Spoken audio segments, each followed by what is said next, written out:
yan ang advantage at disadvantage ng, kunyari yung team namin, di ba? Lahat pwedeng ipasok. So, talagang ready lang talaga lagi. Michelle, na pinagkakabalan. Uy, grabe! Naging press conference ko ba? Okay, go! Ano pinagkakabalahan mo ngayon? Aside sa volleyball? Actually, volleyball po talaga. Minsan, nakakapag-travel pa rin na nag-work and syempre, andyan pa rin ang social media. Racket-racket dito, pero volleyball po talaga yung #1 priority ngayon kasi in-season kami, so ang hirap talaga magsabay ng ibang mga gagawin kapag nasa in-season kami ng volleyball. Anong feeling mo yung Looking strong, and ang dami naman din nagsasabi na she's doing really well. So excited ako makita ko anong meron siya. She's been dressing up really fantastically. Her team is doing a great job. Kitang-kita naman natin lahat ng pasabog. And knowing Michelle, she's prepared so hard for this. So sana talaga makita natin at ma-appreciate. And I'm really happy din dahil ang daming sumusuporta mga Pilipino sa kanya. She's #1 ngayon. So kitang-kita naman din natin yung bayanihan. And sana talaga tuloy-tuloy until the end. Anong advice mo sa kanya? Hindi naging part ka din ng have fun. You've come a long way. You've worked so hard for this. So, sana talaga, ibigay talaga ni God sa'yo to. And it's really for you. But I know you'll do a great job. Michelle, since nabago na yung rules ng Miss Universe, naba na age limit mo, ikaw ba, isip mo na parang in the future, yung sumali ko siya? Hindi na. I think I've already passed that stage na parang na-achieve ko na rin naman lahat ng mga pangarap ko for myself sa pageantry. Na-experience ko na siya, and that's already a big blessing for me. Michelle, Ayan na si Kuya Samo! Michelle, one question na. Unti-unti nagkakapangalan ng Pilipinas sa volleyball. Yes! Ano sa tingin mo ang kulang pa para mas ma-push tayo, yung mga athletes natin and yung interest? Ano ba Well, yung of kulang? course, we have to start with the kids, grassroots programs para sa mga kabataan natin.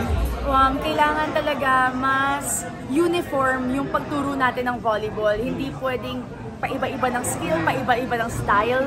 Kasi yun yung napapansin ko sa ibang bansa na very successful in volleyball. Kahit sa Asia man lang, hindi man katangkaran ang mga players from Asia, pero they have that uniformity sa paglalaro nila. And syempre kailangan talaga ng support when it comes to our national team. So sana talaga mabuo yung national team natin, hindi pa iba-iba.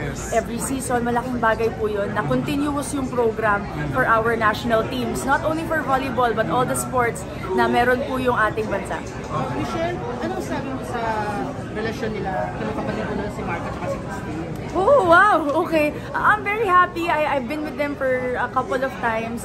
And I haven't met Christine naman ever since, but ngayon nakakasama ko siya. She's very sweet and they seem happy. They seem like they're supporting each other both professionally and personally. So I'm happy for both of them. Ako naman, kung ano naman magpapasaya sa kapatid ko, syempre, di ba?